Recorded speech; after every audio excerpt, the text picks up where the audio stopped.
Assalamualaikum warahmatullahi wabarakatuh.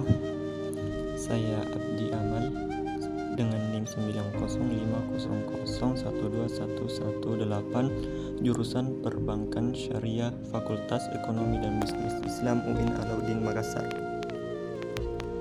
Pada kesempatan kali ini saya akan membahas tentang kerangka kerja kebijakan moneter Islam. Inti kebijakan moneter. Kebijakan moneter adalah upaya mengendalikan atau mengarahkan perekonomian makro ke kondisi yang diinginkan yang lebih baik dengan mengatur jumlah uang beredar. Yang dimaksud dengan kondisi lebih baik adalah meningkatkan output, keseimbangan dan atau terpeliharanya stabilitas harga sehingga berdampak pada menurunnya daya beli. Sering pula diikuti oleh menurunnya tingkat tabungan dan atau tingkat investasi karena meningkatnya konsumsi masyarakat dan hanya sedikit untuk tabungan jangka panjang. Pada awal pemerintahan Islam, defisit anggaran jarang terjadi dan sistem pengelolaan moneter diserahkan kepada Baitul Mal. Baitul Mal adalah pos yang dikhususkan untuk mengelola semua pemasukan atau pengeluaran harta yang menjadi hak kaum muslimin. Setiap harta menjadi hak kaum muslimin, sementara pemiliknya tidak jelas, maka harta tersebut merupakan hak Baitul Mal, bahkan kadang pemiliknya jelas sekalipun. Kemudian materi selanjutnya yaitu sasaran kebijakan moneter Islam.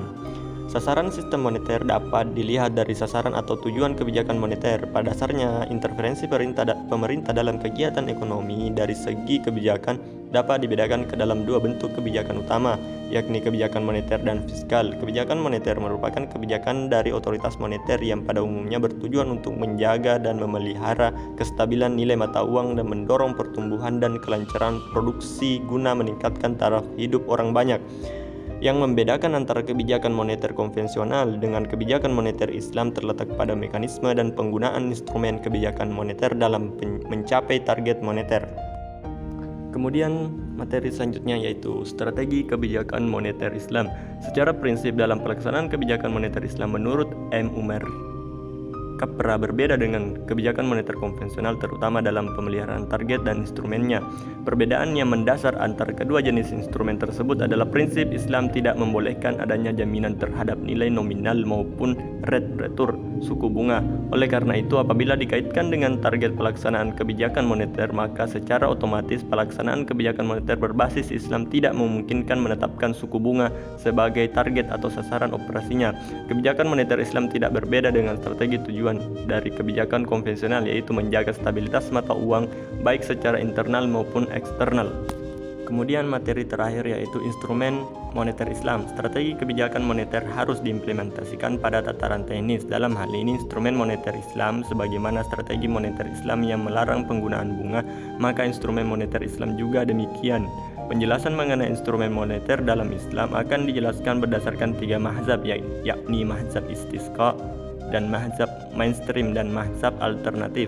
Perbedaan dari ketiga mazhab ini dapat disebabkan karena masa atau zaman yang berbeda. Adapun instrumen yang digunakan dari ketiga mazhab tersebut adalah mazhab pertama, mazhab kedua, mazhab ketiga. Seperti yang diketahui, mekanisme kebijakan moneter yang tidak saja akan membantu mengatur penawaran uang seirama dengan permintaan real terhadap uang, tetapi juga membantu memenuhi kebutuhan untuk membiayai defisit pemerintah yang benar-benar real dan mencapai sasaran sosioekonomi masyarakat Islam lainnya. Kebijakan moneter dapat dilakukan dengan menjalankan berbagai instrumen kebijakan moneter, yaitu antara lain operasi pasar terbuka, himbauan moral, target pertumbuhan dalam M dan MO. Ya, sekian materi yang bisa saya sampaikan. Sekian. Assalamualaikum warahmatullahi wabarakatuh.